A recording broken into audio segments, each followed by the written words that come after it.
Oi, eu sou a Daisy. Oi, eu sou a Mini. Oi, eu sou a Juliana. Sejam bem-vindos ao DonasCast. Esse é mais um episódio do quadro Mulheres Criativas. A cada episódio, a gente convida uma mulher da indústria criativa para conversar sobre um tema que envolve o mercado que ela atua. E hoje vamos bater um papo com a Juliana Rabelo sobre seu trabalho com ilustração em aquarela. Juliana Rabelo é fortalezense, bacharel em design de moda pela UFC, mas atua como professora de aquarela e ilustradora freelancer há 10 anos. Trabalhou para clientes como FTD, Moderna, Embaixada da China, Level Up, dentre outros. É apaixonada pelas técnicas tradicionais de pintura, em especial pela aquarela. Gosta de desenhar o que sente, momentos para não esquecer, as pequenas coisas que ninguém vê e tudo que habita o coração. E quem quiser conhecer e acompanhar mais o trabalho dela, vocês podem seguir ela no Instagram, que é @julianarabelo.art, que é ART sem o E no final. Podem dar uma olhadinha lá no portfólio dela, no julianarabelo.com, e também ela dá vários cursos maravilhosos e vocês podem ficar sabendo deles pelo Instagram, Aprendi Caju. Aprendi CAJU, Caju, tá bom? Muito obrigada, Juliana, por vir aqui bater esse papo com a gente. A gente queria muito conversar com você já tem um tempo. Eu amo o seu trabalho, eu te sigo há muito tempo. Fofa. Inclusive, eu descobri hoje que eu não te seguia no Behance, então hoje vai ter vários curtirs meus lá. Você não te seguia no Behance, aí vai ter vários eu lá. Assim. Obrigada. Não, eu que agradeço, é uma honra estar aqui do lado de tantas mulheres maravilhosas que eu também sou fã, inclusive. Ai, só vamos. Bora aí, então. Para iniciar o papo, eu gostaria que você contasse um pouquinho assim, sobre o que te instigou a trabalhar com aquarela, né? Com ilustração, mais especificamente aquarela. Senta que lá vem a história, né?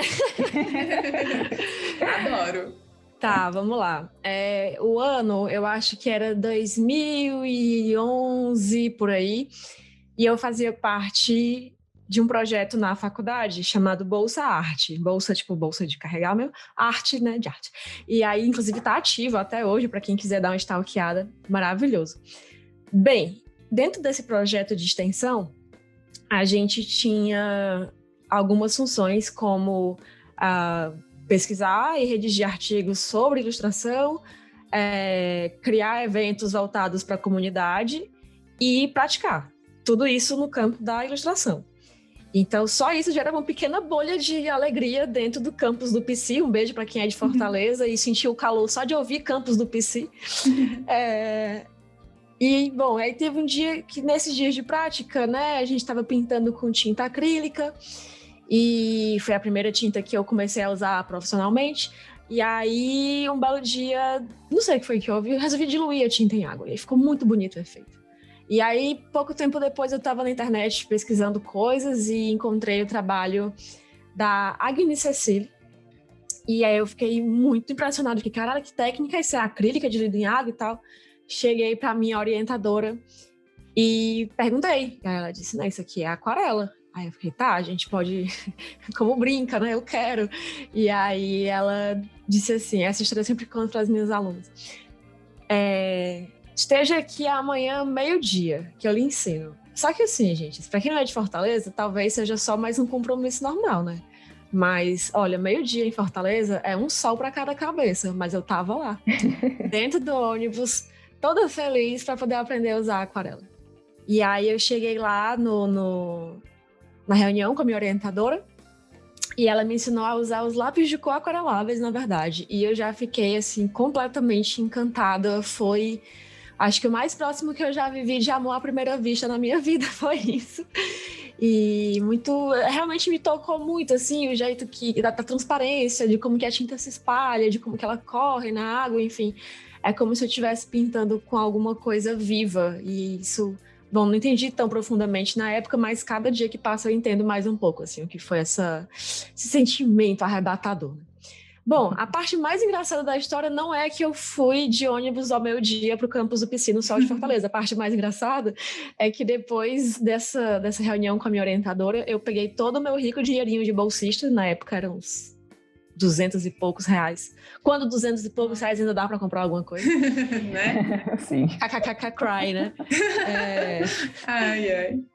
E aí fui para a loja de material artístico que tinha mais próximo da faculdade. Gastei todo esse dinheiro com material de aquarela. Comprei papel, comprei tinta, comprei pincel. Cheguei em casa sequíssima para poder aquarelar. E aí, quando eu fui tentar fazer a aquarela, cara, saiu uma cagada de pato. E você olha, cara, isso aqui é acrílico, é guache, é óleo, é batom, é qualquer coisa, menos aquarela. E aí, só que eu sou uma pessoa teimosa. Então, aí não deu certo não, aí comecei a pintar, feito toda doida. Na época não tinha tanto recurso gratuito e em português como tem hoje sobre aquarela, então eu tive que fazer muita coisa na raça. E muitos anos depois estou aqui, né, sendo convidada para falar sobre ilustração em aquarela no podcast. Então, olha só, o mundo dá voltas, né? Então, eu acho que basicamente isso, assim, eu desenho desde criança, sempre fui muito incentivada pela minha família, o que eu sei que é um grande privilégio, mas sempre fui muito incentivada. E a história que eu costumo contar também para as pessoas é que meus pais demoraram demais para poder querer cortar minhas asas, né? Quando eles perceberam, eu já estava cursando moda, já estava interessada por arte, já estava, né, a um pé de trabalhar com isso. E a parte do tradicional, especificamente a aquarela, foi esse amor à primeira vista mesmo, que foi esse sentimento arrebatador e que com o passar dos dias, dos meses e dos anos, ele foi virando esse misto entre paixão e desafio e é sempre quase sempre uma quebra de expectativa, você lidando com a técnica, então acaba sendo também um processo de autoconhecimento. Beijo, Mona Lisa, minha terapeuta. E acho que é isso. Mas, nossa, eu achei tão legal isso que você falou, né, de ser teimosa, porque eu sinto isso com a aquarela também. Eu já tentei experimentar, eu falo que eu brinco com a aquarela, porque eu não sou paciente o suficiente pelo que ela quer, sabe? Aí eu tenho que ainda praticar isso em mim, porque é muito legal, e eu acho isso muito legal que você falou que, tipo, toda vez que você vai tentar uma técnica nova, tem essa curva de aprendizado, né? Você não pode desistir só porque ficou ruim, porque você não entendeu. E a aquarela é uma coisa, é muito vivo mesmo. Ela faz o que ela quer ali, você ajuda. Pelo menos é o que eu sinto. Sim, não. E ao mesmo tempo que você que toda nova técnica é uma curva de aprendizado, o que pode ser desesperador para algumas pessoas, mas eu acho incrível, porque aí você sempre tem alguma coisa nova para aprender, você nunca fica tipo estagnado, sabe? E é realmente assim, tem, claro, né? Eu sou professora, não vou dizer que não tem como você prever, não tem técnica, né, gente? Sim. Mas a parte da técnica, de você conhecer as manchas, conhecer o funcionamento da mídia, não blinda você, né? Não priva você de ter imprevisto enquanto você está executando. Então, é muito interessante, assim, nesse sentido. E você pode contar um pouquinho pra gente como que é o seu processo criativo? Assim, para criar tanto uma arte aquarela única, quanto... Porque você também já teve livros, né, feitos em aquarela. Como funciona seu processo criativo quando você vai pegar essas peças para fazer? Tá, eu vou começar de onde é mais fácil falar, que é quando eu tô fazendo arte comissionada, né? Principalmente as dos livros. Para mim, acho que na verdade é o que eu mais gosto. Talvez isso quebre a expectativa de alguns ouvintes. Mas o que eu gosto mesmo é de trabalhar com briefing, né? Redondinho. Então, não necessariamente redondinho, mas tipo assim, a pessoa escreveu um texto. Ele tem 1 milhão de interpretações possíveis. Eu gosto muito de ficar, sabe, cavucando assim, cada palavra, ver se eu encontro algum tipo de analogia, as entrelinhas e eu tô feliz só de pensar nisso, assim. E eu gosto pra caramba de trabalhar nisso. Então, o que é que eu geralmente faço com os livros, né? Ou quando existe um briefing. Eu geralmente imprimo esse texto e eu vou fazendo anotações no próprio texto, né? Sei lá, eu não fico me reprimindo, assim. O que eu lembrar, eu anoto e depois descansa e volto lá para ver o que foi que eu anotei, as referências, tipo, dependendo do quão visual eu já tiver, né, nesse estágio de criação, eu já desenho algum rascunhozinho bem tosquinho mesmo, só para não esquecer da ideia.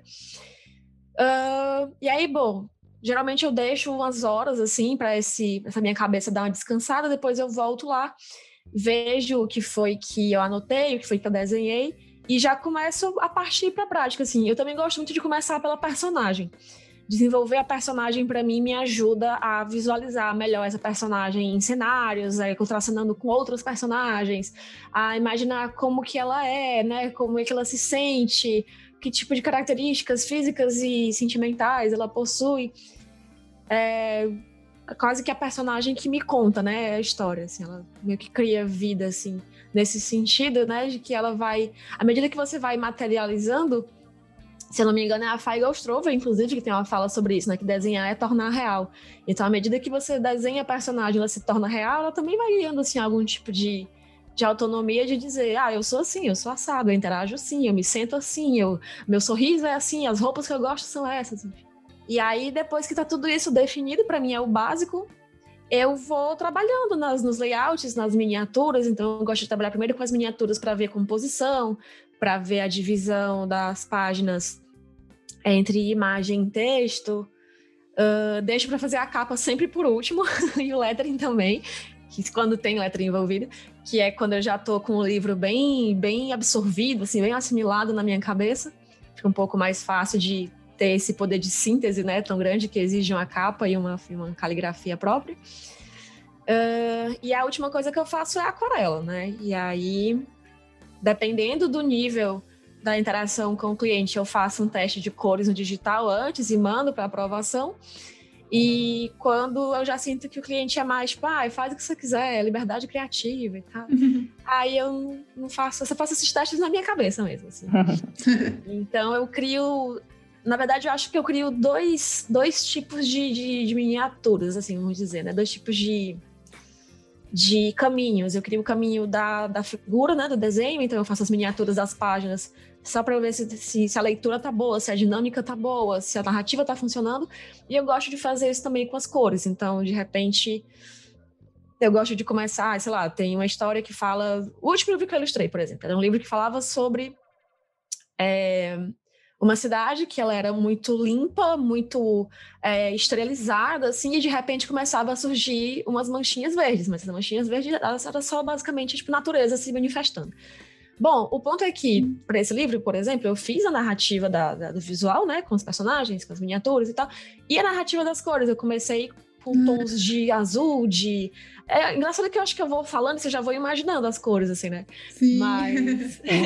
com certeza, já tô aqui visualizando. Né? Então, tipo, as primeiras páginas, que é apresentando a cidade, apresentando os personagens da cidade, tudo muito azul, muito clarinho, muito lilás, no máximo um rosa. E à medida que a mancha verde vai entrando, essas cores vão entrando, né, em encontro, né? E eu faço isso antes de fazer qualquer detalhamento, né? Porque primeiro eu resolvo a narrativa, depois eu resolvo o acabamento. Quando é para criação autoral, né, sem briefing, é um pouco mais complicado, e aí eu tenho vários projetos que eu não concluí, porque é muito quase sempre vai muito do emocional. Então, se eu tô me sentindo muito triste, se eu tô me sentindo desesperada, se eu tô me sentindo apaixonada, se eu tô me sentindo... Enfim, reflexões depois da terapia, sei lá. E é um processo bem diferente, na verdade, porque eu faço o desenho muito livre, muito solto, sem muita preocupação com anatomia, com composição, com nada do tipo. E as cores, principalmente, é que não tem regra mesmo. Eu vou só tacando tudo que dá vontade. E assim, para não dizer que não tem regra, né? Porque, enfim, tem duas áreas próximas uma da outra. Aí essa cor aqui, bom, aí eu vou lá no círculo cromático. Mas o processo todo é muito mais intuitivo, é muito mais rápido, inclusive, é muito mais intenso. Quase sempre que eu termino ilustrações como essa, eu fico cansada, assim. Fico cansada como se eu tivesse acabado de terminar uma discussão de 3 horas, assim.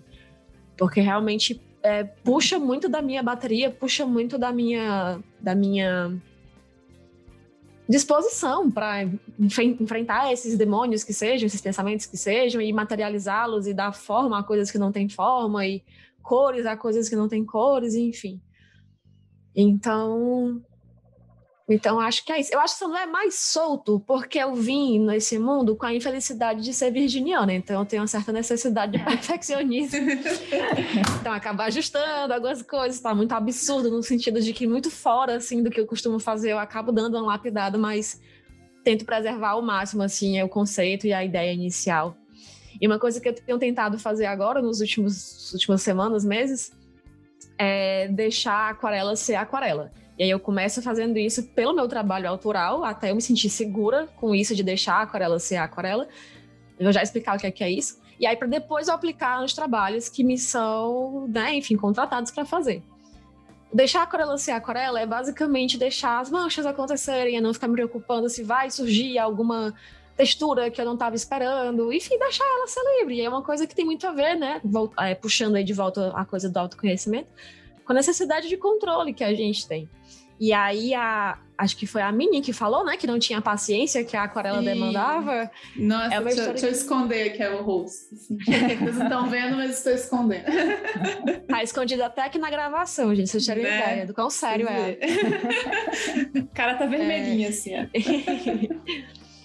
Mas isso da paciência é outra coisa que eu sempre falo para as pessoas, que eu era uma pessoa muito mais impaciente do que eu sou hoje, e desde que eu comecei a pintar com aquarela, isso deu uma melhorada significativa, assim, porque ou você tem paciência ou você não consegue sair do canto, porque, né, literalmente precisa que você sente sua bunda na cadeira e respire fundo, e espere o negócio secar, ou espere dar o tempo que você precisa, enfim, é um processo bem, para mim, é muito conectado, assim, com esse processo de autoconhecimento, de autopercepção.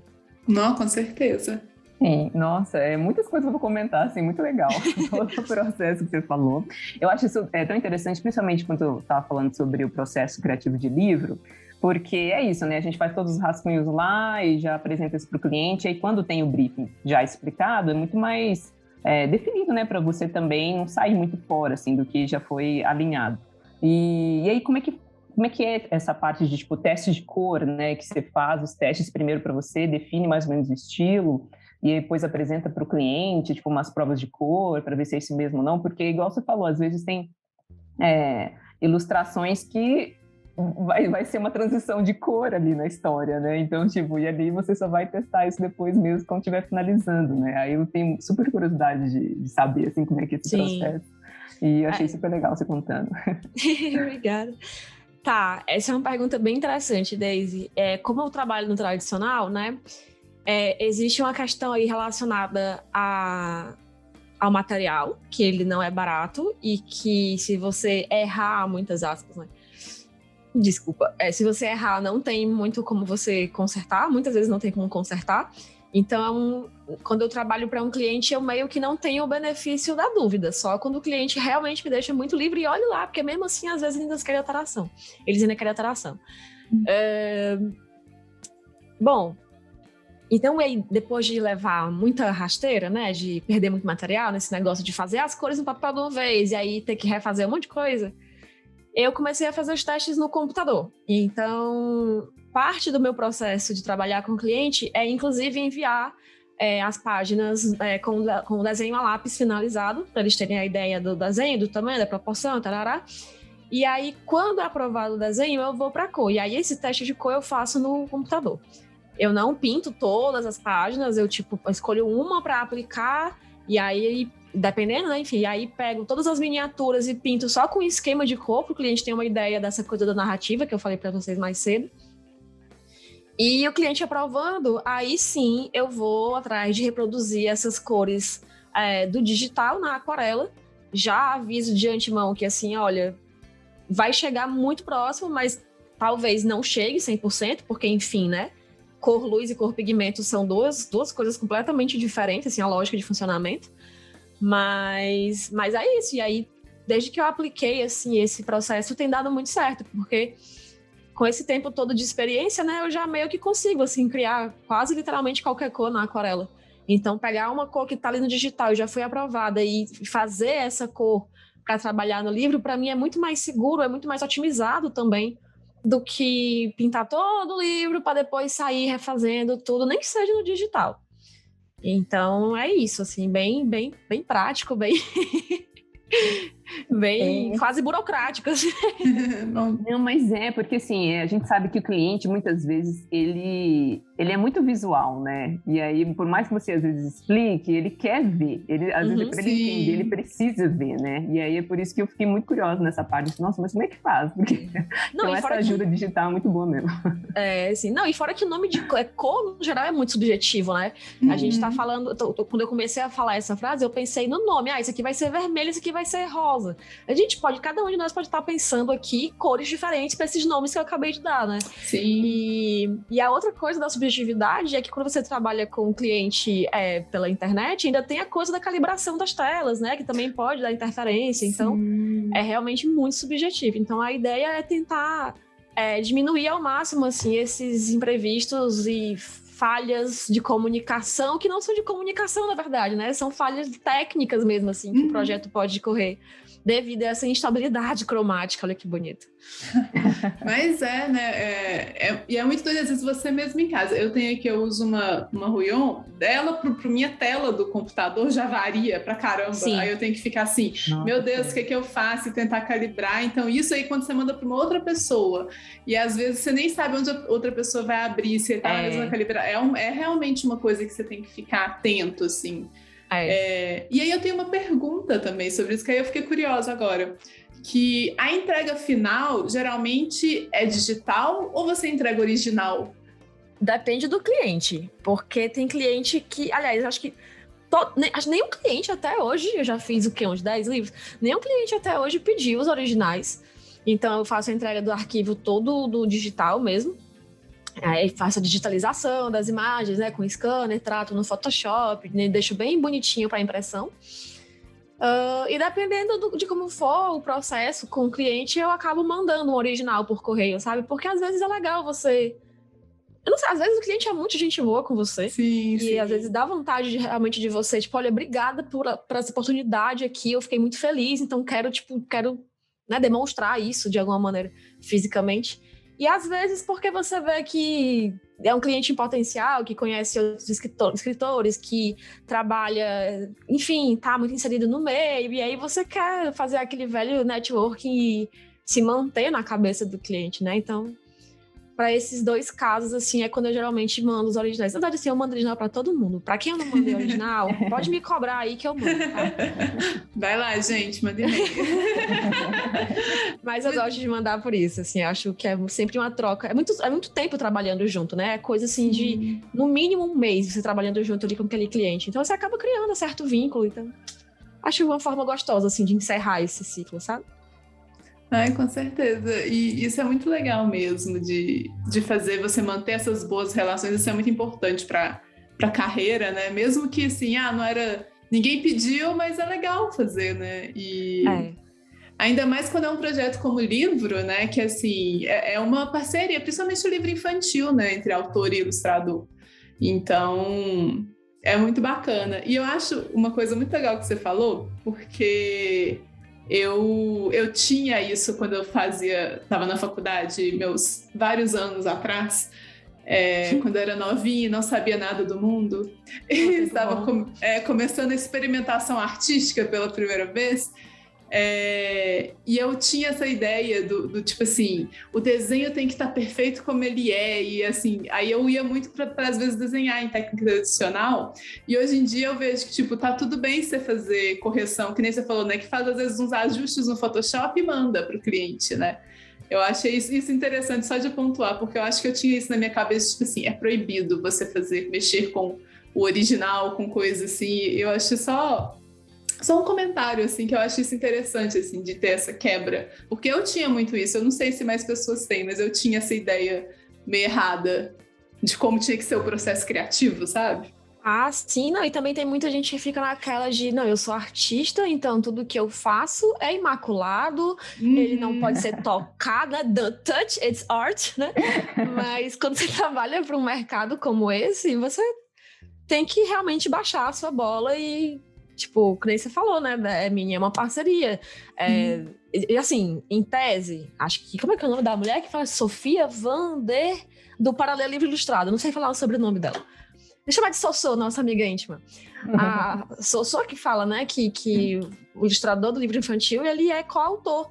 E... Às vezes, os autores, né, quem escreve o texto, às vezes eles deixam você ser coautor e dividir mais ou menos 50%, assim, né, da responsabilidade. Mas, às vezes, eles não deixam você ser coautor. Às vezes, você é só um subordinado que tá ali, né, entregando o serviço. Não. Então, é uma pena quando isso acontece. Eu acho um desperdício de dinheiro, na verdade. Mas quando isso acontece, de você não ser nem coautor, você não chegar nem em 50%, assim, da autoria do livro, né, como ilustradora, aí que você tem que baixar a sua bola mesmo, porque às vezes o autor ele vai fazer uns pedidos de atração que você vai ficar com ódio, você vai ficar, mas você não tá entendendo nada, vai estragar meu trabalho, tire minha assinatura desse projeto. Vai pegar ranço total. Nossa, assim, demais. É muito ruim. Então, assim, eu não sei se às vezes a pessoa que tá ouvindo a gente tá nessa, mas olha, é realmente se colocar num lugarzinho, assim, às vezes de trabalhador mesmo, tipo, não é tipo, o artista intocável, tocado por Deus e sobrenatural, não, às vezes você é só um contratado mesmo, assim, um terceirizado para executar e tirar a romantização em cima do rolê. Porque às vezes é uma delícia quando isso acontece, quando você realmente é colocado nesse papel de, olha, você é o artista, eu confio em você, te dou liberdade, né? É bom quando existe isso, mas assim, não é sempre que vai acontecer. Então, bom você dar esse baldezinho de água com carinho nas pessoas. Realidades. Aqui trazemos realidades. Desculpa. Foi mal aí, gente. E sobre prazo, assim, quando você está, por exemplo, ilustrando um livro? Porque a gente sabe que às vezes os clientes pedem uns prazos meio insanos, sabe? Para quem trabalha com digital, né? Dá até para você resolver alguma coisa ali, né? E tal, mas como é que é, assim, né? Já que a gente precisa esperar também muito desse processo. Como que é feito essa negociação do prazo e tal? Tá. Acho que um pouco de contexto para que as coisas que eu vou falar a seguir não soem absurdas e romantizadas. Eu sou uma pessoa muito pragmática, e tá toda a minha vida, inclusive nas relações de trabalho, e eu sou uma pessoa que trabalha muito rápido. Não é porque eu faço nas carreiras na doida de qualquer jeito, é porque eu sou muito ágil, eu acho que eu me concentro ali e brum, o negócio sai. Sempre foi assim, desde a época da faculdade eu era a primeira a entregar os trabalhos, a primeira a ficar de férias, tá. Dado isso, nesses anos todos, eu fui bem virginianazinha, né? Até para poder precificar meus trabalhos, eu fui tendo que cronometrar o meu tempo de produção. Loucura, né? Mas eu fui cronometrando, assim, às vezes eu cronometrava. Na época eu trabalhava com encomenda, eu fazia muita encomenda de casal, por exemplo. Aí eu cronometrava quanto tempo eu levava para fazer, sei lá, o desenho a lápis de um casal A3. Aí depois eu cronometrava quanto tempo levava para pintar aquilo com aquarela. E aí eu fui juntando esses tempos, e isso tanto foi me ajudando a fazer essa coisa da precificação, como foi me dando também cada vez mais noção de prazo.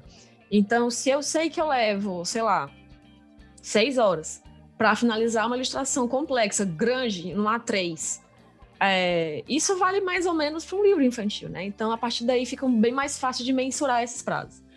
Quando o cliente não vem com prazo, eu coloco o prazo lá longe. Sabe por quê? Porque, primeiro, geralmente eu termino antes, mas eu sempre gosto de deixar esse prazo bem esticado, porque às vezes imprevistos, né, acontecem, às vezes acaba o material. Aqui no meu país, Fortaleza, não é em todo canto que eu encontro para vender. Então, tem tempo de chegada, enfim. E, sei lá, às vezes eu adoeço, sei lá, bom, espaço para imprevisto, né? E o que acontece quando eu coloco esse prazo tão grande é que quase sempre eu entrego antes, e aí o cliente fica, uau, ela é muito profissional, olha só como ela entregou antes. Adoro. Aí você sai de fodão, assim, né, de bichão das tapioca. Só que, e aí tem isso, que pra mim é o motivo que eu acho mais maravilhoso, é poder você ganhar esses pontos aí com o cliente. E a outra coisa também é que dá tempo de você pensar bem antes de enviar para o cliente o que você fez, né? Porque então você faz e você termina. Quando o prazo é muito apertado, você não tem o tempo de, sei lá, eu vou botar a ilustração para dormir e amanhã eu vejo como é que ela tá, né? De descansar a vista e tal. Você não tem esse espaço. Quando você trabalha com um prazo mais folgado, aí você tem espaço para mais pesquisa, para mais análise, para mais experimentação, para mais tentativas, para mais possibilidades. Eu honestamente acho que assim é só vantagens. E, bom, isso é o mundo ideal, né? Que é quando o cliente não me dá o prazo e eu dou o prazo e ele aceita de primeira. Agora, o que mais acontece é que a pessoa já tem um prazo. Então, ela tem um prazo, às vezes, que é de 1 mês, 2 meses no máximo. E aí, o que acontece é que, beleza. Dependendo da quantidade de páginas, dá que sobra, é tranquilo. E dependendo do projeto também, né? Porque tem texto que você pega e você já vai ilustrando na sua cabeça, assim, antes mesmo de começar a botar a mão no lápis. Mas tem projetos que o texto é mais complicado, que é mais capcioso, sei lá. Você não se identifica tanto, então tem um sofrimentozinho maior ali para começar.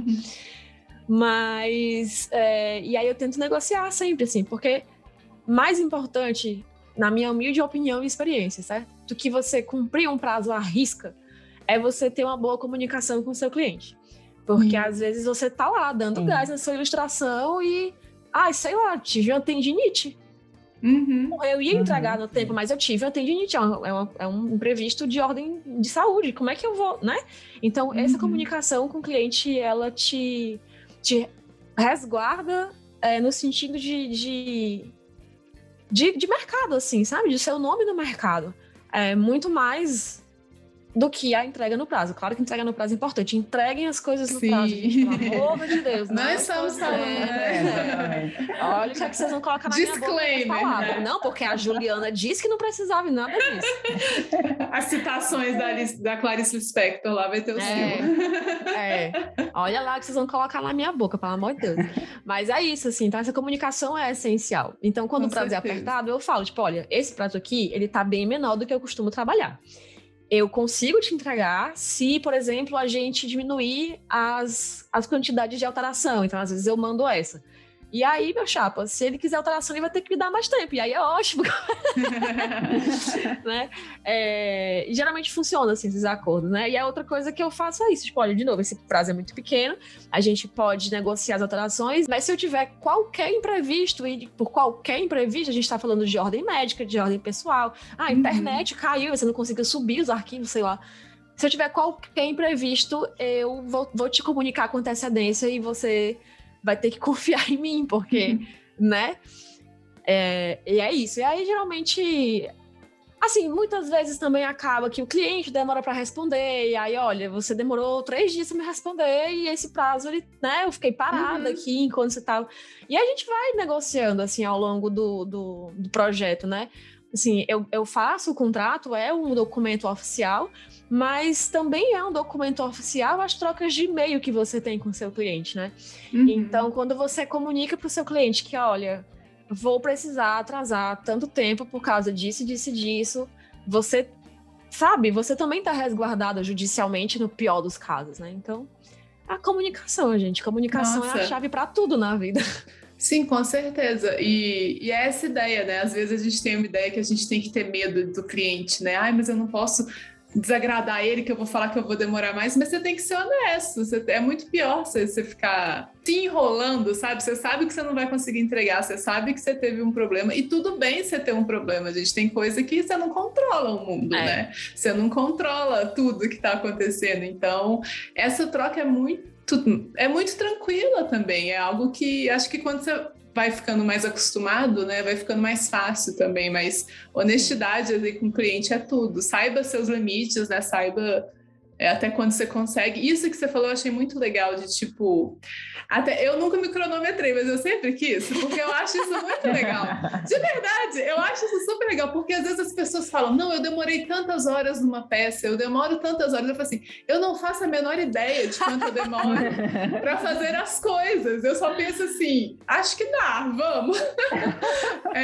Mas eu acho isso muito legal, porque você se conhece, sabe? Você sabe do que você consegue fazer, o que você consegue entregar, e eu acho esse autoconhecimento também muito importante para você analisar mesmo o que você dá conta, o que você não dá conta, e é um processo legal. Eu ainda estou para fazer isso há muito tempo. É uma curiosidade que eu tenho.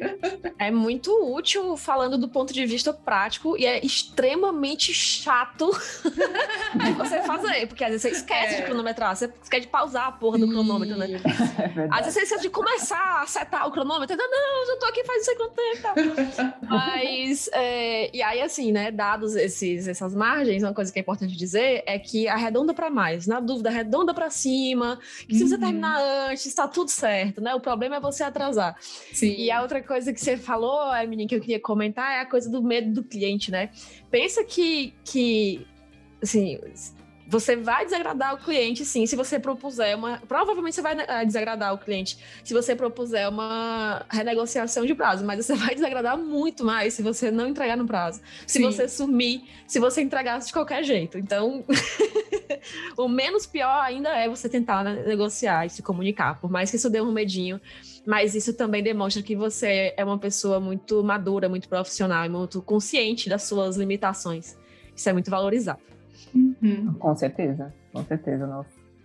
E, cara, já que a gente tá falando de mercado, tem uma coisa que eu tava até pensando, que assim, pelo mercado de ilustração digital, né, ele acaba sendo muito forte hoje em dia, parece que há uma sensação de que não há muita demanda de trabalho para quem trabalha com técnicas tradicionais, assim. E aí eu queria saber qual que é a sua opinião sobre isso, se isso é um mito, porque há espaço para todas as técnicas, ou depende do mercado, por exemplo, é mais o mercado literário que tem mais demanda de trabalho de aquarela, por exemplo? Enfim, essas coisas. Me dá aí a sua opinião. O que você acha sobre isso? Tá, na minha vivência, não existe essa de que as pessoas preferem o digital. As pessoas preferem quem entregue as coisas, é isso, assim, sabe? Não tem muito, tipo, porque eu só quero se for no guache, só quero se for na... Não, assim, às vezes tem, principalmente no livro infantil, né? Às vezes as pessoas têm predileção de técnica. Mas, no geral, é isso. Se você consegue me entregar isso aqui, nesse prazo aqui, né? Então, pra vocês terem uma ideia, eu já recebi demanda da FTD, de didático, que eles queriam... Né, o prazo de didático é sempre para antes de ontem, Nossa, né? E eles queriam aquarela. Sim. Eles queriam aquarela tradicional. E aí eu falei, galera, olha, pra aquarela tradicional, eu entrego, mas eu vou demorar mais. Aí eu mandei, inclusive, eu tinha mandado um testezinho na aquarela digital, que hoje em dia tem esse recurso, né? Mas eu mandei um teste na aquarela digital e o pessoal disse, não, eu quero na tradicional mesmo. Eu, caralho, pois tá bom, pois vamos. Então, assim, existe mercado. Já bom. Fiz coisa pra tudo quanto é mercado, assim, tipo, no tradicional, porque as pessoas, às vezes, elas realmente têm a preferência. Porque por mais que você tente simular o tradicional no digital, às vezes falta aquele nizinho que você... Isso aqui não foi tradicional. Honestamente, assim, eu tô nessa de estudar aquarela digital, e eu que já trabalho com essa desgraça faz 10 anos, eu ainda não sei o que é que faz, assim, a aquarela tradicional ser tão mais... óbvia, né, tipo, de como ela foi feita do que a digital. Assim, eu ainda engano, assim, as pessoas. Isso aqui foi tradicional? Não, foi digital. O quê? Não sei o quê, né? Mas eu bato o olho e eu sei, tá, isso aqui foi feito no computador. Mas por quê? Por quê? Eu não sei ainda. Eu preciso estudar mais para poder encontrar essas respostas. Mas, enquanto isso, eu acho que é reconfortante saber que existe mercado. Eu acho que dizer que existe uma preferência de mídia é como dizer que não existe espaço para todos os ilustradores, né? Então, existe espaço para todos os ilustradores, existe espaço para todas as mídias, porque o que é uma mídia, se não, de novo, uma afirmação de identidade estética, né? De estilo, de expressão visual. Então, acaba, acho que, girando e caindo no mesmo canto, assim. As pessoas te contratam como ilustrador pelo teu estilo, pela tua mensagem, pela tua essência, né? Pela tua originalidade. E aí, às vezes, a mídia faz parte disso e a pessoa quer o pacote completo. Sim, eu acho isso muito importante a gente discutir sobre isso, porque eu vejo que tem muita gente que, às vezes, tipo, eu gosto muito de trabalhar com aquarela, com guache, sei lá, alguma técnica tradicional, só que aí a pessoa fica, às vezes, com receio, porque ela não sabe como é que o mercado reage, ela não sabe disso, ela não sabe, às vezes ela não conhece outras pessoas que trabalham na área e tal, então é muito importante falar sobre isso, que sim, existe espaço e tá aí, fazendo vários tipos de trabalho para então. Eu acho muito importante, né, reafirmar isso.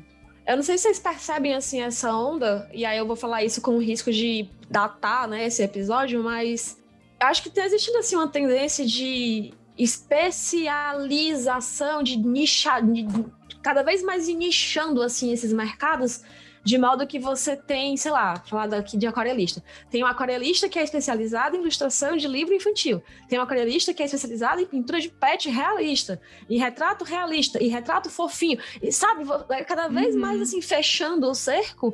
E é isso também que me faz acreditar que existe, sim, esse espaço, sabe, para a mídia, do mesmo jeito que existe esse espaço para o profissional. Sim, eu acho que isso às vezes vem muito de uma insegurança também, que tem uma ideia.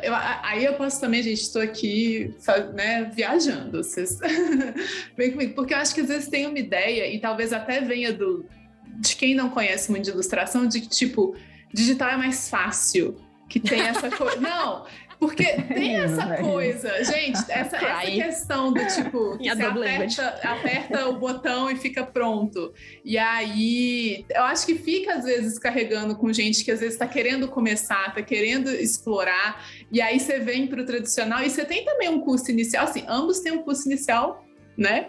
Dependendo do que você quer fazer, né? Mas eu ainda acho que o tradicional tem um custo inicial para você só entrar, porque, gente, você não precisa comprar a aquarela mais topster de sei lá quantos dólares para começar o papel mais sei lá o que, sabe? Você pode começar com para estudante, porque é isso que você tem que ser realista. Exato. Então, eu acho que às vezes fica essa concepção para quem está começando que, tipo, que aumenta essa ideia do que ele fala, né? Que tipo assim, não, tem que ser o digital porque parece que é mais fácil, porque, não, eu peno mais com isso, será que é, será que não é? E tem muitas essas dúvidas, né? Por isso que eu acho que é muito legal ter isso. Fala, gente, tá tudo bem, se expressa como você quer se expressar aí. Não esteja ofendendo ninguém, tá de boa. Exato.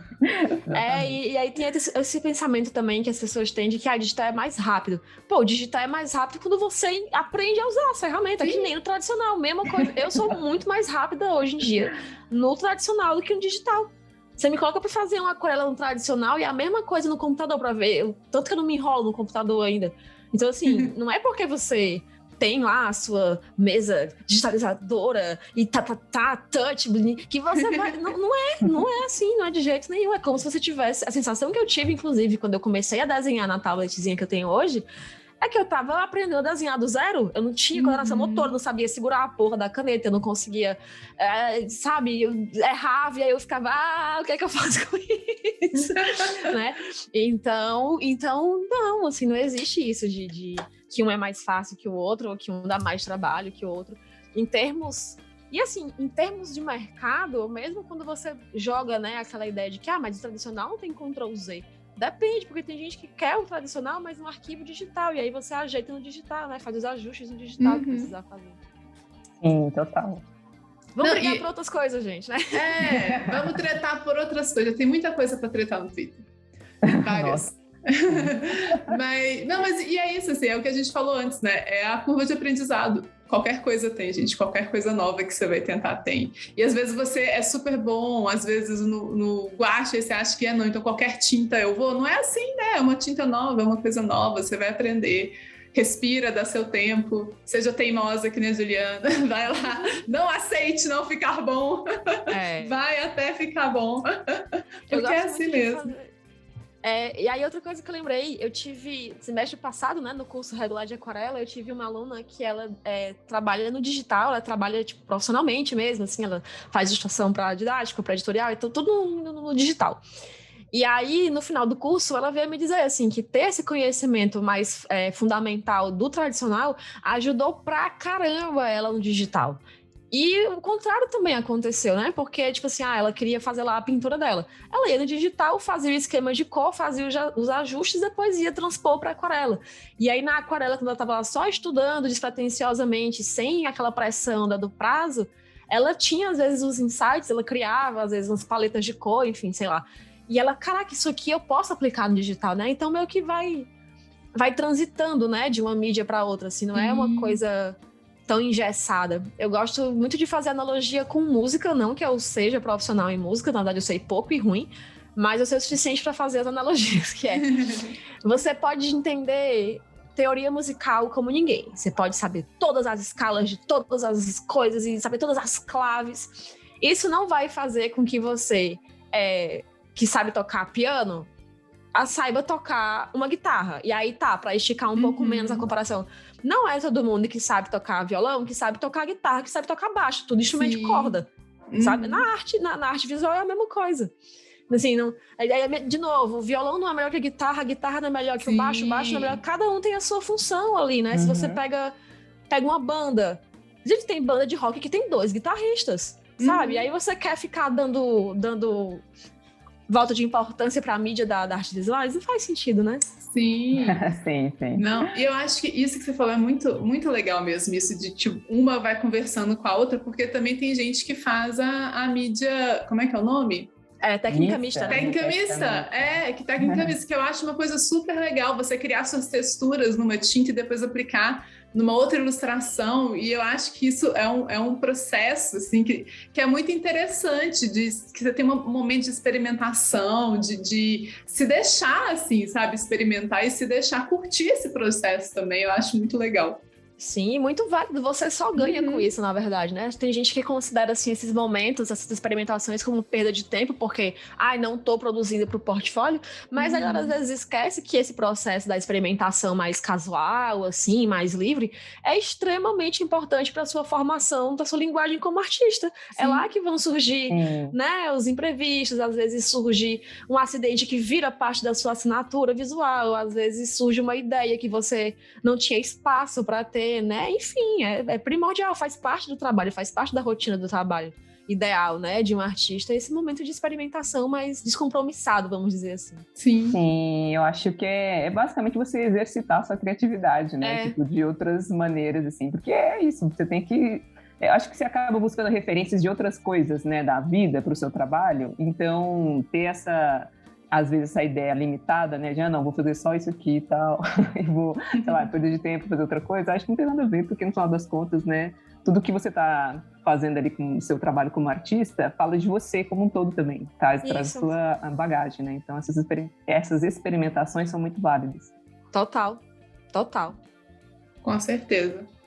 E, Juliana, você podia falar um pouquinho pra gente sobre os valores de mercado para ilustração em aquarela?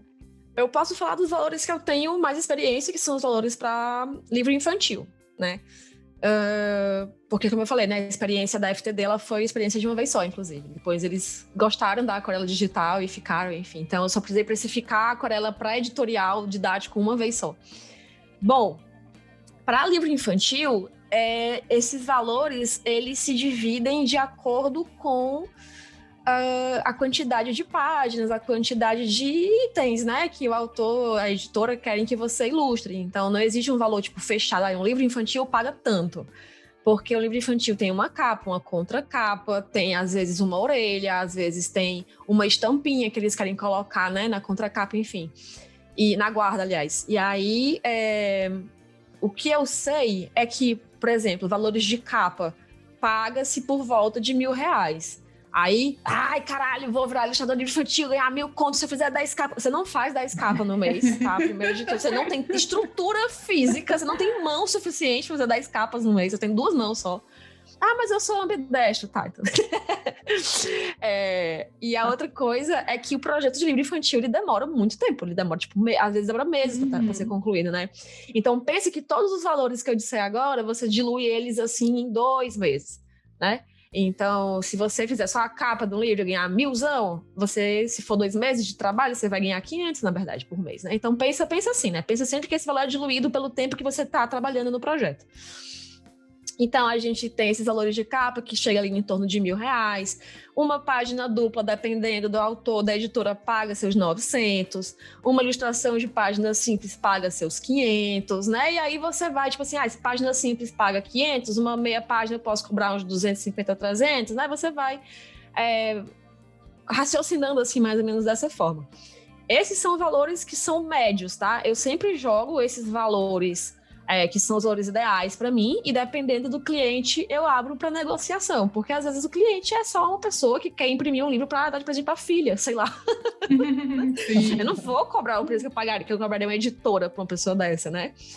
E aí, por isso que é legal você ter o valor da sua hora de trabalho, por exemplo, definido para casos como esse, né? Então, para casos como esse, você calcula o valor da dignidade, que é, qual é o mínimo aqui que eu posso cobrar por uma capa, por uma página dupla, sem que eu fique no prejuízo e tenha, assim, o dinheiro para pedir ali o meu McDonald'szinho, né, do final de semana, sei lá.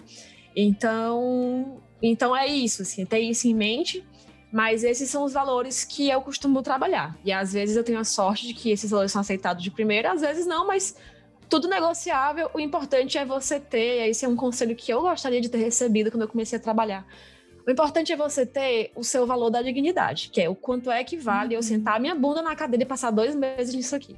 Então, menos Sim. que isso, você não fecha. E aí sinto muito, mas esses valores estão realmente muito abaixo, numa próxima, pipipi, popopó.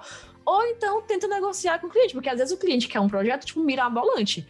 Ele quer um negócio assim, ele quer um livro com páginas douradas e recorte. Cara, isso vai sair muito caro, você não tem noção do que você tá pedindo, né? E aí você negocia, mas se a gente fizer menos páginas, se a gente fizer menos duplas, né? Se eu não fizer a estampa que você tanto quer e a gente vai te aproveitar alguma coisa que já tá feita, né? Tá tudo negociável. Mas, assim, em termos de número, é mais ou menos isso que se paga. Que mês é esse? Julho de 2022, só para deixar aí o registro do tempo. Sim, muito importante. Aqui, curioso, assim, esses valores, você está falando de um modo geral, tipo assim, tanto para digital quanto aquarela, ou no seu caso de experiência só com aquarela? Ou você acha que isso varia? Não importa a mídia, tá? Isso mesmo, é um valor médio padrão. Exato. E aí algumas pessoas talvez fiquem se perguntando, tá, mas e o material? Como é que você cobra o material? O material, ele entra na minha hora de trabalho. Eu não cobro material para cada livro, porque como é que eu vou quantificar a quantidade exata de aquarela que eu vou usar? Quantos por cento do pincel eu vou desgastar? Tá bom, assim, o papel, né? O papel é o mais fácil de você conseguir visualizar, né? A quantidade ali. Mas e se você errar? Aí tu vai ficar no prejuízo, né? Porque tu passou um orçamento para 10 folhas e gastou 15 porque tu errou. Porque você erra no processo, é normal, né? Faz parte. Às vezes o gato pula em cima da mesa, sei lá, o interfone toca, você se assusta, enfim. E aí você vai ficar no prejuízo. Então, por isso que eu prefiro incluir os gastos com material no custo da minha hora de trabalho. E aí eu consigo ter esse custo do material incluso nos investimentos da minha pessoa jurídica, né? Como de materiais. E aí fica bem mais fácil de passar orçamento e bem mais fácil também de você trabalhar com menos pressão no que diz respeito a essa história do material, entendeu? E aí, assim, quando o cliente quer o original, aí você cobra o valor do original, sabe? Mas eu acho que é um trabalho, com todo respeito aos cornos, é um trabalho de corno fazer esse tipo de precificação pensando na quantidade de material de tradicional que você vai gastar.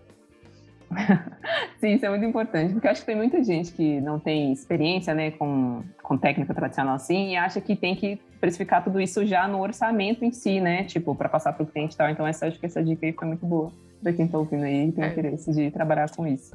Aí, só um disclaimer, tá?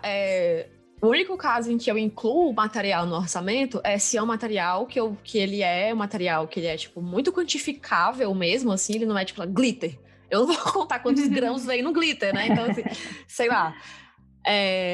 Então, se o trabalho exige algum material que eu possa quantificar de maneira fácil, e é só para aquele trabalho, e aí eu cobro. Tipo assim, teve um trabalho que eu fiz para a Marisa, um dos primeiros que eu fiz, assim, para a empresa, que eles pediram os retratos em aquarela no tecido. E aí tinha que ir no bastidor, né? O bastidor, para quem não sabe, é aquela moldurazinha de madeira redondinha, né? Que, enfim, vai lá na pintura do tecido.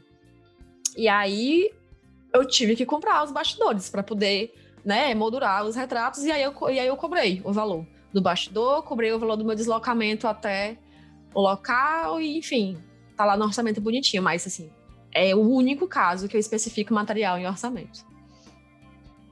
Muito bom, muito bom. Achei top. Mais transparente do que isso, só a aquarela. Tá bom. Muito bem, é assim que a gente gosta. E aqui, a gente queria perguntar também sobre seus cursos, suas aulas e tal, porque você também é professora de aquarela e tem vários cursos online e tal, na sua própria plataforma e também no Doméstica, né? E a gente queria saber se você poderia falar um pouquinho mais sobre o seu trabalho lecionando, assim. Claro. Eu comecei a minha experiência docente na faculdade também, assim, no mesmo lugar que eu descobri que eu queria ser ilustradora, eu descobri que eu gostava muito de ensinar, né? E foi a partir de uma bolsa também, gente. Vamos defender a universidade pública. Olha aí as bolsas criando artista para o mundo, né? Pelo amor de Deus, né? Enfim. Todo mundo ganha. Bom, e aí nessa bolsa de iniciação à docência, eu tinha... Uma das minhas incumbências era ser monitora de algumas disciplinas da faculdade. E eu comecei a gostar muito de estar ali com a galera. Eu gostava especialmente de que algumas pessoas tinham medo da professora, mas não tinham medo de mim, que era monitora. Aí eu ficava... Não, mas assim, isso é verdade, mas o que realmente me deixava assim, muito feliz era que, por as pessoas não terem tanto medo de mim, eu conseguia criar essa relação mais horizontal, né, com a galera. E as pessoas iam confiando em mim e eu ia conseguindo realmente, tipo, ser ativa ali no meu papel, de auxiliar, né, de orientar, de sugerir coisas e tal. E, cara, é uma escola, né? Assim, eu sei que existe, né, a formação na licenciatura para você ser professor, existe a pedagogia, mas essa experiência prática para mim também, como bolsista da iniciação da docência na UFC, a UFC, Universidade Federal do Ceará, não é um negócio de luta, tá? Assim, é uma luta, tá lá dentro também, é bom. Outro tópico, né? Tópico para outras conversas aí. Mas essa experiência, né, de ser bolsista, então, de iniciação da docência lá na UFC, foi uma escola para mim também. Eu aprendi pra caramba ali na prática mesmo. E, bom, e aí depois eu saí dessa bolsa de iniciação da docência, fui para a Bolsa Arte, foi onde eu fiquei até o final do curso. Mas lá na Bolsa Arte eu ainda dava aula, né? Às vezes o pessoal, faz aí um curso de aquarela, faz aí um curso... Aí eu, tá bom, vou fazer. A gente criava o cronograma, tinha essa experiência realmente de criar o cronograma, criar o plano das aulas, estruturar o conteúdo, distribuir o conteúdo pelos dias, tá. E era isso, assim, eu fui gostando cada vez mais dessa experiência de fazer parte da trajetória artística das pessoas, especialmente daquelas que entravam no curso inseguras, entravam meio, não sei se era pra eu estar aqui, podia estar vendo Naruto, sei lá, e elas saíam da oficina, do curso, deslumbradas, apaixonadas, assim como eu fiquei também quando eu conheci a aquarela, sabe? Então, uma coisa que para mim sempre foi muito forte foi o sentimento desse desejo de partilhar tudo, tá? Assim, partilhar conhecimento, mas partilhar renda também. Olha o fantasma do comunismo aí. Mas essa coisa da partilha para mim sempre foi muito forte em todos os aspectos da minha vida. Tipo, quando eu descubro uma coisa muito incrível, eu quero muito compartilhar isso com as pessoas. Olha como isso aqui é incrível, tipo, experimenta essa comida aqui que é incrível, né? Isso sou eu, assim, a minha essência. Então, isso também foi aproveitado aí nessa coisa da docência, né, do ensino. E é isso, assim, eu fico emocionada de verdade com as pessoas, eu grito quando eu tô dando feedback nas minhas alunas, isso aí, caralho, e tal, eu fico aqui sozinha dentro de casa, gritando com o computador.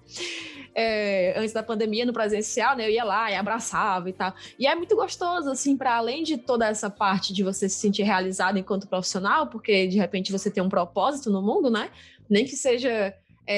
dar uma ferramenta para uma pessoa ali no seu estado, na sua cidade, naquele recortezinho bem pequenininho ali de espaço de tempo, mas você ainda está fazendo a diferença na vida de uma pessoa, por menor que seja, né?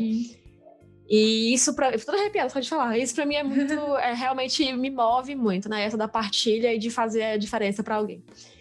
E bom, e aí é isso, assim, no meio da faculdade eu percebi que eu não queria trabalhar com moda, eu nem falei, né, eu sou formada em moda, no começo vocês falaram, bom, formada em moda pela UFC, pra quem esqueceu, às vezes eu esqueço também, tá tudo bem. No meio da faculdade eu descobri que eu não queria trabalhar com moda e foi, assim, uma esculhambação, porque eu já tava bem pertinho de terminar o curso, já tava com o TCC, né, todo ponto de bala e tal. E, bom, enquanto eu estava pegando algumas encomendas, o que me sustentaram foi as aulas, os cursos, né, que eu dava. Então, ainda teve isso, assim, né, essa coisa do dinheiro, né, de pagar boletos.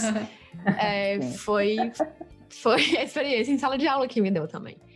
E, bom, e é isso. Hoje em dia, eu acho que eu tenho conseguido nichar cada vez mais esses conteúdos, né, porque na faculdade era tipo assim, curso de aquarela, pá! Tá, mas vamos fazer o quê? Vamos fazer o que dá na tela da professora. Vamos fazer paisagem, vamos fazer cachorro e vamos fazer respingo, Paulo aqui ao mesmo tempo.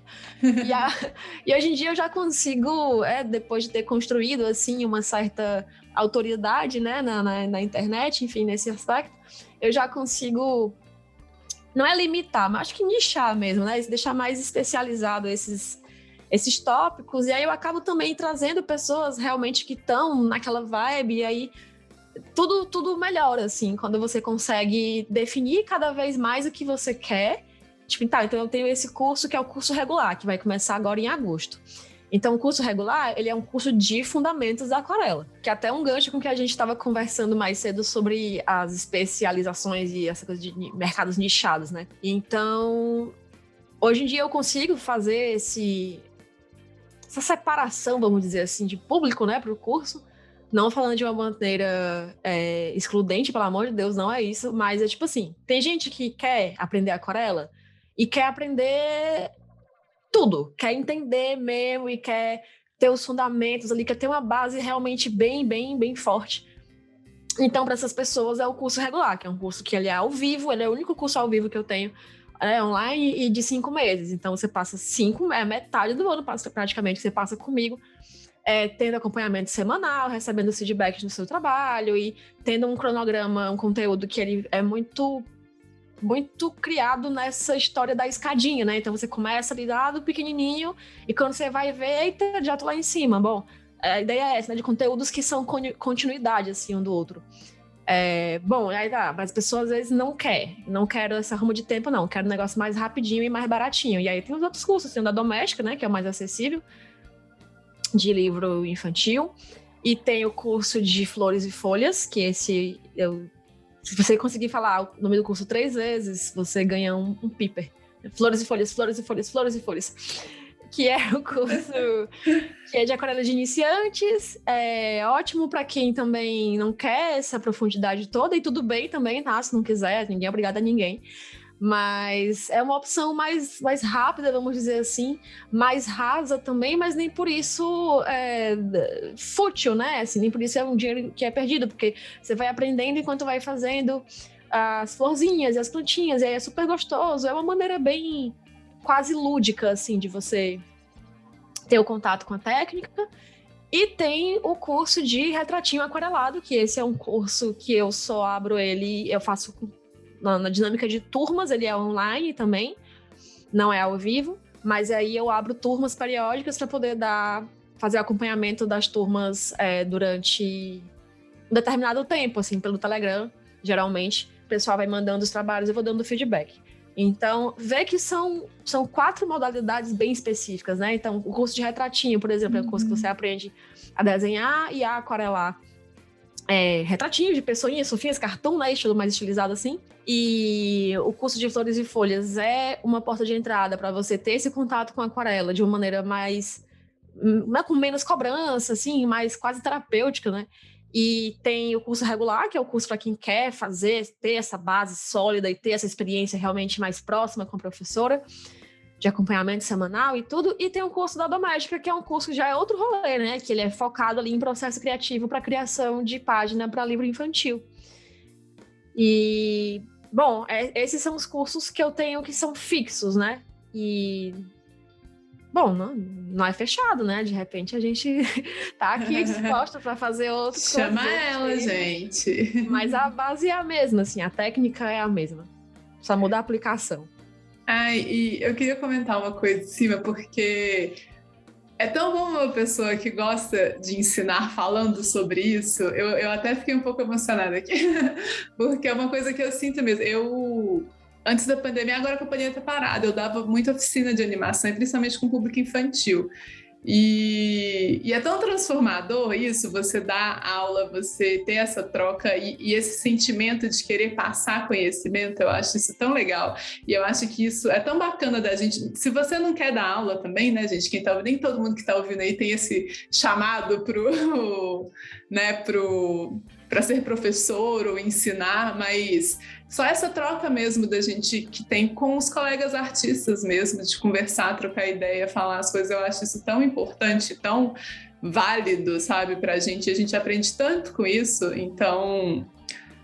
muito obrigada por ser professora e passar seu conhecimento para frente. Mas de verdade, eu fico muito emocionada com coisas assim, e seu trabalho é tão maravilhoso e eu fico só feliz, sabe, por isso. Obrigada, eu vou ficar desse jeito. Mas olha, assim, na verdade, quem a gente tem que agradecer são os alunos, né? Porque se não fossem os alunos, a gente não seria professor. Então, valeu aí, todo mundo que estudou comigo, aprendi caju, etc. Mas é isso mesmo, Débora. E eu acho que não é exatamente bom, assim, a gente sabe que professor no Brasil ganha mal pra caralho, que fala de professor de escola pública é uma merda, que a escola pública é, tipo, uma grande maioria, né? Infelizmente, a regra, né, entre aspas, é que elas são sucateadas, que não tem investimento, tá. Eu tô falando da escola básica, mas, tipo assim, universidade também, gente, pelo amor de Deus, né? Corte aí de verbas para ensino superior. Mas, bom, o que é uma merda. Eu não tô dizendo assim que ser professor é incrível e que é o trabalho dos sonhos e que é tudo purpurina, glitter e unicórnios. Às vezes depende da turma, às vezes depende do assunto que você está dando aula, depende da estrutura que você tem, depende de uma série de fatores. Não é todo dia que você está bem para dar aula, né? Falando dos cursos que são presenciais ou ao vivo, tem dias que você quer estar em qualquer outro canto do mundo, menos ali interagindo com gente, né? Mas é realmente muito isso da identificação, assim. Então, não sei se... a outra coisa que você comentou, né? De que a troca que a gente tem. Cara, nesses cursos ao vivo, eu tenho cada vez mais recebido pessoas que já atuam no mercado de alguma forma. Ou pessoas que querem entrar nesse mercado e estão dando gás, assim, nos estudos e nas produções, né? E, às vezes, eu acho que a gente subestima, assim, o tanto que a gente pode aprender com essa galera, porque eu já caí desse cavalo faz muito tempo, mas tem gente que ainda tá montado nele, que é o cavalo do... Não, mas eu sou professor, eu sei mais que todo mundo. Ah, sim. Não. Cara, você não sabe de nada, velho. Você não sabe de nada. Cada aluno que você pega, você aprende meio mundo de coisa. É bizarro, assim, é incrível. E ao mesmo tempo é assustador, porque você fica, será que eu realmente estou ensinando mais do que eu tô, né, aprendendo com essa pessoa? E aí, outro cavalo do qual eu já caí foi esse, porque todo professor que tem experiência sabe que muito mais aprende com os alunos do que partilha o conhecimento com ele, né? Porque realmente cada aluno ensina para você uma coisa, seja uma nova maneira de explicar um assunto, seja uma nova maneira de lidar com pessoas, seja uma nova linguagem que você usa e é mais acessível, enfim. Eu queria comentar também que é muito legal você falar que, tipo, tem vários tipos de curso e tal, para vários tipos de público. E isso é muito legal porque é super acessível também, né? Tipo, as pessoas têm a possibilidade de escolher. E a gente sempre vê que você tá aí, né? Tipo, dando aula e tal. Inclusive, não sei se está agora, ainda, né? Não sei, como é que fala? As matrículas abertas, né? Para esse curso do regular. Mas se estiver, pode ficar à vontade para falar e vender seu peixe também, porque a gente sabe que está quase chegando aí agosto, né? E é isso, é só isso que eu queria comentar, que eu achei massa. Valeu, beijo. Sim, as matrículas estão abertas, a gente está bem pertinho de fechar. Olha, nesse momento que eu estou falando com vocês, faltam 2 vagas para fechar a matrícula, assim. Elas vão até o dia 18, segunda-feira. Não. Meu chave. Aqui é só os engenheiros da Aquarela curtindo suas bases. Mas, bom, vai, divulga, não custa nada, é bom que as pessoas conhecem também. E tem lista de espera para quem não... Assim, quero fazer, mas não agora. Então, lista de espera que quando tiver a próxima turma eu entro em contato. Mas é isso, sim. Então, as matrículas estão abertas até o dia 18 ou até encerrarem essas últimas 2 vaguinhas que estão aí, fazendo eu coçar minha orelha nesse momento. Provavelmente esse episódio, quem tá ouvindo agora e ficou sabendo agora do curso, você perdeu essa data. Mas fique entre em contato e entre na lista de espera. Mas fique na lista de espera, exato. Acompanhe lá no Instagram, Aprendi Caju, e fique sabendo tudo sobre o curso. Ou vai fazer os outros cursos dela também. Ou vai assistir minhas aulas gratuitas, é só o que tem lá no meu site. Melhor ainda. Só de aulas gratuitas. E, Ziliana, quais são as suas metas e projetos para o futuro? Agora que eu pensei. A melhor resposta que a gente já teve nesse exatamente, nesse podcast. Risos, é isso. É agora que eu perco minha carteira de virginiana, né? Vamos lá. Bom, não tenho, na verdade, assim, eu agora, talvez mandando um nude da alma, desde que esse genocida assumiu a presidência, eu não consigo me planejar para muito longo prazo, para ser honesta com vocês, sabe? Sim, eu entendo. E o que eu tento fazer é um exercício, né, muito difícil para mim, mas que, bom, estamos tentando, é esse foco no agora. Então, o que é que eu posso... Assim, o que é que eu quero pro futuro? Eu quero não ter que ficar trabalhando até os meus, 70 anos de idade. né? Que nem o pessoal às vezes romantiza lá o Benício, que trabalhou até ficar velhinha e teve AVC e aprendeu a pintar com tamanco. Galera, isso é horrível! Não, é. E nada de bonito nisso, socorro! Né? Imagina a necessidade que essa pessoa devia estar passando pra ter que, né? Ai, que horror, então, não quero isso pra minha vida. Então, então como é que eu consigo não ter isso, né? Tendo dinheiro, uma reserva de dinheiro. Então, o que é que eu posso fazer hoje pra ter essa grana? E aí é o que eu tô fazendo, basicamente, né? Investindo em produção, em melhoria dos meus cursos, em melhoria dos meus portfólios, tentando prospectar para ganhar uma moedazinha que valha mais que a nossa, né? E basicamente é isso, gente. Assim, é isso. É meio triste, né? Nesse momento histórico dizer que eu não tenho planos para o futuro. Mas o que eu tento fazer é esse foco no agora mesmo, no momento presente, e ver para a vida que eu quero levar, né? Quando eu estiver velhinha, o que é que eu preciso fazer hoje? O que é que eu posso fazer hoje, na verdade, né? Porque preciso de um monte de coisa. Mas dentro das minhas limitações, das minhas condições todas, o que é que eu consigo fazer hoje, né? Então eu fico pensando que também não quero ser uma velhinha que seja... Que perca a sua atividade, né, muito cedo, assim, a sua mobilidade e tal. Então, o que é que eu faço hoje? Hoje eu taco o pau na academia, eu como direitinho e tal. Mais ou menos esse raciocínio, sabe? Aplicado à arte, aplicado ao profissional. Isso, desculpa decepcionar os ouvintes. Não, mas é isso, é a realidade. Eu acho que aqui a gente tenta ser muito honesta, sincera, aqui, sabe? Tipo, transparente no podcast, nos quadros e tal, porque é isso mesmo, sabe? Às vezes a gente tá num contexto que tá muito ruim, sabe? O país tá, né, tipo, capengando aí, vários problemas, né, que a gente tem que enfrentar. Então, como é que a gente consegue se virar, né? Tipo assim, dentro dessas condições? Porque eu acho esses relatos muito importantes para a pessoa também não achar, nossa, eu tô aqui, sei lá, eu tenho que fazer um monte de coisa, tenho que correr atrás de não sei o que, sabe? E tipo, não, eu acho que quando a gente também fala real, né? Tipo, velho, não é a vida de Instagram que tá tudo lindo, maravilhoso, sabe? Tipo, eu acho muito importante falar essas realidades aqui. Não, com certeza. E é isso, a gente... Não é só porque a gente é artista e desenha, às vezes, coisas bonitinhas que a gente é isso também o tempo todo, né?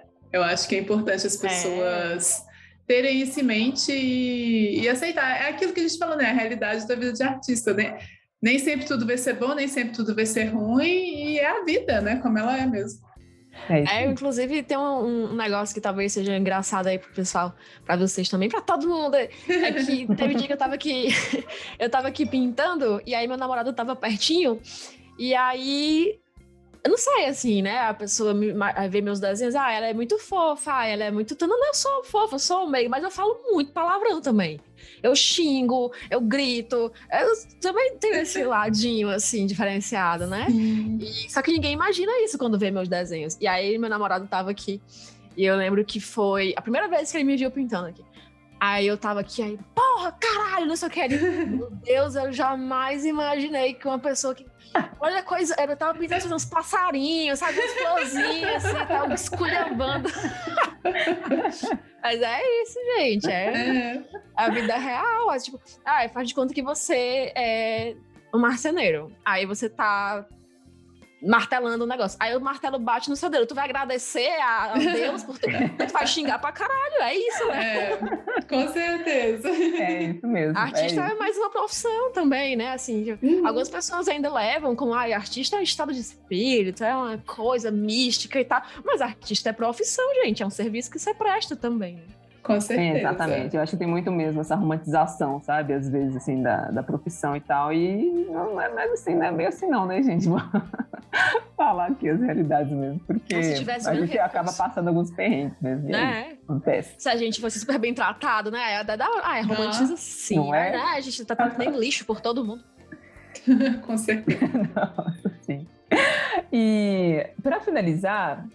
Juliana, a gente queria deixar um espaço para você falar sobre algo que a gente às vezes não acabou, né, por conversar aqui, que você acha interessante para falar para o público. Pode ser um merchan, pode ser a indicação dos seus cursos também, pode ser vídeo, fica à vontade, fala o que você quiser aí. É espaço para você. Tá, obrigada pelo espaço. Bom, se você conseguiu assistir não, se você conseguiu ouvir esse podcast até o final, você deve ter gostado de mim, né? Ou você deve me odiar. Não é possível, eu quero ver até onde essa mulher vai, né? De todo modo, o amor e o ódio andam juntinhos, né? Então, assim, saiba que eu sou do mesmo jeito dando aula. Então, fica aí o convite para você conhecer meus cursos, conhecer minhas aulas, conhecer minha didática, meu método de ensino.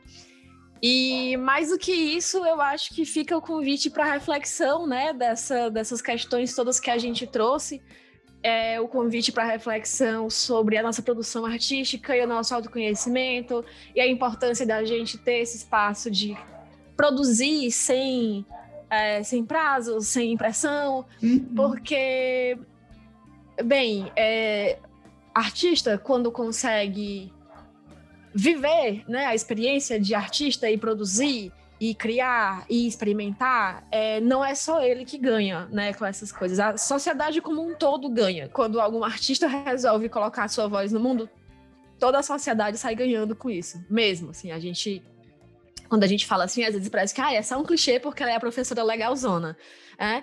E aí quer ser agraciada pelo Paulo Freire. Quer ser... Desculpa, Paulo Freire, não quis falar seu nome em vão. O cara coisou a minha língua aqui, vocês viram, né? Algo faço. Bom, mas assim, não é só pra ser fofa, é porque realmente, tipo assim, pensa... Se você que tá ouvindo, né? Enfim, você é uma pessoa que tem suas referências artísticas. Pensa que cada uma das suas referências artísticas é uma pessoa que resolveu colocar a sua voz no mundo. E aí essa voz se comunica com você de alguma forma.